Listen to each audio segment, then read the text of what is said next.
Nous sommes le 13 février, aujourd'hui 2025, et vous le savez, Elias est mort le 24 janvier dernier 2025, alors qu'il sortait, comme chaque vendredi, de son entraînement de football.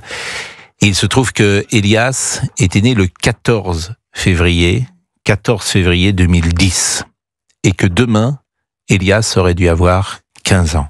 Et évidemment, Elias n'aura jamais 15 ans et ses parents ont écrit une lettre bouleversante. Et pour nous accompagner, pour parler de ce drame, nous sommes dans le studio avec maître Johanna Ostrowska. Bonjour. Bonjour. Et maître Nicolas Gutz. Vous êtes Bonjour. Comment nous disons Gutz. Gutz. Et vous êtes tous les deux avocats des parents d'Elias. Et j'ai sous les yeux la lettre des parents d'Elias. Et je vais, si vous le voulez bien, lire quelques lignes. Elias aurait dû avoir 15 ans le 14 février 2025. Elias n'aura jamais 15 ans. Né à Paris le 14 février 2010, Elias a été agressé à Paris le 24 janvier 2025. Elias a été agressé avec une violence inouïe par deux mineurs décomplexés qui déambulaient en toute liberté ensemble, l'un armé d'une machette, l'autre d'une hachette. Elias a été intentionnellement frappé avec une machette qui a entraîné une plaie transfixiante, thoracique, avec des plaies artérielles et cardiaques, engendrant une dégradation immédiate de son état clinique. Elias n'avait aucune chance de s'en sortir malgré la prise en charge du SAMU, des équipes de chirurgie, d'anesthésie et de réanimation de l'hôpital Necker. Alors on va parler bien sûr de cette lettre, mais avant cela, puisque vous êtes en contact tous les deux avec les parents d'Elias, je voulais savoir dans quel état d'esprit, si tant est qu'on puisse être dans un certain état d'esprit lorsque son enfant a été assassiné. Madame Ostrowska, que vous disent les parents d'Elias ? Les parents d'Elias sont bouleversés. Les débuts ont été extrêmement compliqués, d'autant que l'affaire a pris un tournant médiatique très très rapide, tellement rapide qu'ils n'ont même pas eu le temps de revenir à leur domicile après avoir quitté Necker, que déjà certains journalistes les attendaient sur le pas de leur porte. Aujourd'hui, ils sont en grande souffrance, leur vie est détruite. En même temps, comment ne pas l'être quand on perd la chair de sa chair, quand on perd son enfant, quand on doit s'occuper de ses autres enfants. Quand on voit cette chambre vide, ils étaient 3. Mais il s'agit de familles recomposées. Donc il y a des frères et sœurs de chaque côté. Du côté des conjoints également, puisque les parents sont séparés. Donc c'est une grande famille qui est détruite aujourd'hui, qui est bouleversée, qui a pris perpétuité, puisque Elias ne reviendra pas. Elias n'est plus, il n'est plus pour la famille, il n'est plus pour ses amis, il n'est plus pour son club de foot. Mais la famille trouve sa force dans le combat judiciaire, dans le combat étatique, trouve la force dans ce combat de dire mais Elias est mort, mais Elias ne peut être mort pour rien. C'est pas un simple fait divers. Et aujourd'hui, ce sont les vivants que vous devez protéger. Et on vous sent ému d'ailleurs, et on le saurait à moins sans doute, maître Ostrowska. Et cette lettre témoigne sans doute de la volonté des parents, maître Gutz, parce qu'il y a une volonté à travers cette lettre. C'est la première fois qu'ils s'expriment, et sans doute ne s'exprimeront-ils qu'à travers cette lettre, en tout cas dans un premier temps. Qu'ont-ils voulu dire à travers cette lettre ? Alors c'est extrêmement juste en fait. Je pense que leur volonté n'est pas de médiatiser cette affaire, bien au contraire. Leur volonté, c'était de coucher avec un peu plus d'exactitude que ce qu'ils avaient pu lire en fait dans la presse et ce qui avait été relayé jusqu'ici. Il y a des choses qui sont très difficiles pour les familles, factuellement, si vous voulez. On parlait au début de couteau, on parlait pas de machette et de hachette, alors que il me semble que c'est quand même tout un chacun. Quand on entend parler de machette, c'est encore plus grave et il y a encore plus d'interrogations. Ce qu'ils ont, si vous voulez, ce communiqué, il traduit toutes leurs émotions.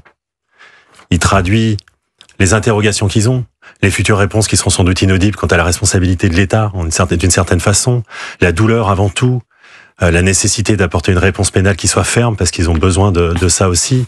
Mais il y a aussi une humanité terrible. Je sais pas, les derniers mots, vous les relirez peut-être tout à l'heure, mais sont d'une humanité mais terrible, quoi. Les 2 dernières lignes, c'est vraiment... En fait, on va se battre, mais on va pas se battre pour rien, on va se battre pour une cause qui nous est supérieure, qui nous anime tous, et qui est la protection des mineurs. Nous ne demandons pas aux représentants des partis politiques, aux magistrats de ressusciter les disparus. Nous leur demandons de protéger les vivants. Et ce sont effectivement les 2 dernières lignes de cette lettre des parents qui a été diffusée hier. Alors, évidemment, ce qui m'étonne, et c'est toujours délicat d'entrer dans la polémique lorsque le sujet est si grave. Mais j'ai par exemple l'AFP et Le Monde, qui le 25 janvier à 17h24 avait mis une alerte sur son site internet en disant un adolescent de 14 ans tué à Paris après avoir résisté au vol de son téléphone, 2 suspects mineurs en garde à vue. Bon. Cette mise en perspective de l'information, le journaliste que je suis, elle me pose problème. Un adolescent de 14 ans tué à Paris après avoir résisté au vol de son téléphone. Je pense pas que c'est la bonne mise en perspective.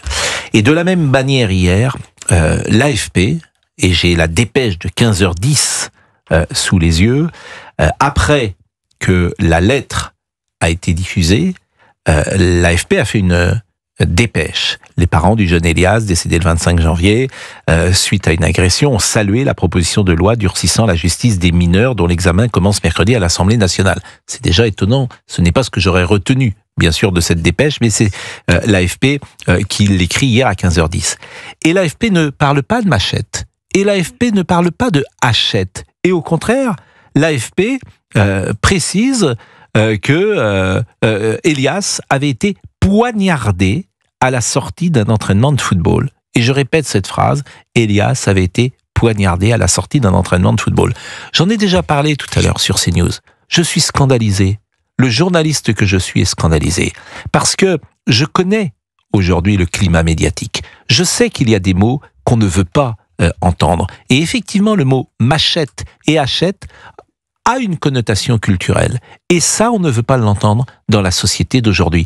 Donc vous avez une sorte d'autocensure. Je suis même pas sûr qu'il y ait un directeur de la rédaction qui soit venu vers les journalistes pour dire on parle pas de machette, on parle pas de hachette, ça. Tout ça se fait d'une manière, que dites-vous ? Opaque. Ah oui, à la fois opaque, mais tout ça se fait par un certain climat qui est intégré par les journalistes eux-mêmes, où il y a des choses qu'on peut dire, où il y a des mots qui fâchent, des mots qu'on ne peut pas dire. Le mot submersion, on ne peut pas le dire. Le mot machette, on ne peut pas le dire. Et puis il y a des mots qu'on a le droit de dire dans l'espace médiatique. Donc en fait, en l'espèce, l'AFP fait de la désinformation. Et c'est les parents qui sont obligés de rectifier. Donc je trouve ça effrayant, pour tout vous dire. Alors, bien sûr, tout ça est dérisoire par rapport au meurtre d'Elias. Ce n'est pas l'essentiel. Et la mort d'Elias, la peine de ces gens-là est bien supérieure à ce que je dis. Mais ça traduit un certain climat. Et je rappelle que nous sommes avec maître Johanna Ostrowska et maître Nicolas Goutz, avocats des parents d'Elias, qui ont écrit hier cette lettre. Et cette lettre, évidemment, elle n'est pas innocente. Bien sûr qu'il y a une volonté chez les parents de demander une législation nouvelle, différente en tout cas sur la justice des mineurs. Mais je pense qu'il n'y a pas que ça. Il y a aussi cette volonté que les informations, les faits soient précisément donnés au grand public. Et d'une certaine manière, on le disait tout à l'heure, ce n'est pas le cas, puisque l'espace médiatique, le journalisme, disons-le, les journalistes n'ont pas relaté, n'ont pas rapporté les faits tels qu'ils sont. Je pense déjà que respecter la souffrance des victimes, c'est se montrer rigoureux dans le factuel et dans le message qu'ils veulent faire passer. À partir du moment où vous manquez de précision et que ça a une incidence en termes d'intention notamment et de façon de percevoir l'agression, il y a un problème. Donc, quand on vous parle de couteau alors qu'il s'agit de machette, la maladresse coupable, elle impacte direct la souffrance de la famille qu'on assiste. Donc ça, c'est la première difficulté. Effectivement, et je pense que c'est ce qu'ils ont prioritairement voulu rappeler. La deuxième difficulté, c'est Tout le monde dit qu'il faut pas faire de réappropriation politique parce que c'est ce qu'on va entendre régulièrement.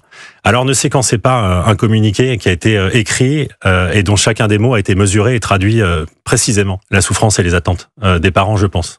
Ça, c'est la deuxième chose. Donc là, ce qu'on apprécie, et c'est la volonté de la famille, c'est de reprendre avec exactitude, justesse, les informations qu'ils ont voulu délivrer, et notamment à travers ce communiqué.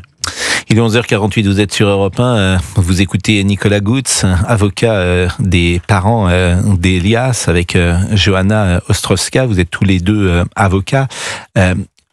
Comment vous interprétez, je sais que la question est délicate bien sûr, comment vous interprétez, Madame Ostrowska, cette volonté de ne pas rapporter les faits dans leur crudité ? C'est une souffrance pour la famille. Ce n'est même pas une maladresse journalistique, c'est un désaveu. C'est travestir finalement l'information. C'est-à-dire que vous, journalistes, êtes dotés d'un devoir d'informer la population. Et lorsque vous informez la population, vous devez l'informer avec des faits justes, des faits concrets et des faits qui se sont réellement produits, qui se sont réellement déroulés. Lorsque l'on dit que Elias n'aurait pas remis son téléphone portable, alors que non seulement il l'a remis, mais que quand bien même le sujet n'est même pas là, parce que ça viendrait potentiellement légitimer qu'il ait pu recevoir un coup de machette, un coup par arme blanche, qu'il n'aurait peut-être pas reçu s'il avait remis son téléphone portable, c'est travestir la réalité. Et c'est mentir, explicitement. Et c'est la même chose avec la question de l'arme. Quand on parle d'un couteau et non pas d'une machette, à un moment donné, il faut dire les choses. Et il faut dire les choses sans avoir peur finalement de préserver la population. Les gens ont droit de savoir que à Paris, des jeunes de 16 et 17 ans se promènent dans les rues avec une machette pour faire peur à des jeunes de 14 ans et des jeunes parfois encore plus jeunes. Voilà. Et là, ce sont des jeunes de 16 et 17 ans, mais la réalité, on la connaît, on sait très bien que même des jeunes, des mineurs beaucoup plus jeunes que 16 et 17 ans peuvent se promener avec ce type d'armes. Alors je pense que tous ceux qui nous écoutent savent le rôle particulier qu'a l'AFP dans notre métier. C'est une agence de presse qui est une agence de l'État, hein, c'est-à-dire que c'est un service public et à l'influence l'ensemble des journalistes de France. Donc quand l'AFP fait une dépêche, elle est reprise par tous les journalistes. Et c'est ce qui s'est passé hier. Et moi je suis dans une position difficile parce que je suis en train, entre guillemets, de faire le procès à l'AFP à juste titre, parce qu'elle n'a pas rapporté avec précision ce qui existait dans la lettre des parents d'Elias. Mais toute la presse a repris la dépêche de l'AFP. Parce que, évidemment, la presse régionale, elle n'a pas son propre journaliste qui suit l'affaire Elias. Elle s'informe d'abord avec l'AFP. Donc, si vous lisez toute la presse régionale ce matin, c'est la dépêche de l'AFP qui est rapportée. Et je rappelle que cette dépêche hier à 15h10, rapportait la lettre des parents d'Elias, sans préciser la machette, sans préciser la hachette, et elle disait au contraire, Elias avait été poignardé à la sortie d'un entraînement de football, poignardé, je le rappelle, poignardé. Donc en fait, ce n'est pas vrai. Donc l'AFP, ça serait intéressant d'ailleurs que l'AFP puisse donner sa version, son explication, en tout cas, sur ce sujet. Maître Goutz est avec nous, Maître Ostrowska également. Je rappelle pour ceux qui arrivent à l'antenne à l'instant sur Europe 1 que vous êtes l'avocat des parents d'Elias. Une chose sur le profil des deux personnes qui ont agressé Elias. D'abord, ces deux personnes sont aujourd'hui en détention provisoire ? Oui. Il y en a un qui est accusé de meurtre. Est-ce qu'on sait entre les deux celui qui a porté le coup fatal ? On sait parmi les deux celui qui a porté le coup fatal. Donc on a ces informations-là. Je voudrais juste rebondir sur ce que vous avez dit tout à l'heure.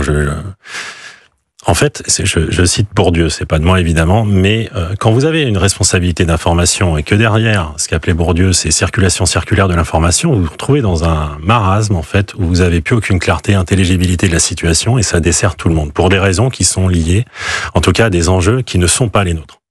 Nous, on est dans un enjeu de vérité. Pardon. Donc pour cibler et individualiser davantage les mises en examen dans ce dossier, en tout cas ce qui a été diffusé notamment par la presse et qui n'est pas inexact, c'est qu'il y a des profils évidemment de délinquance qui existaient déjà.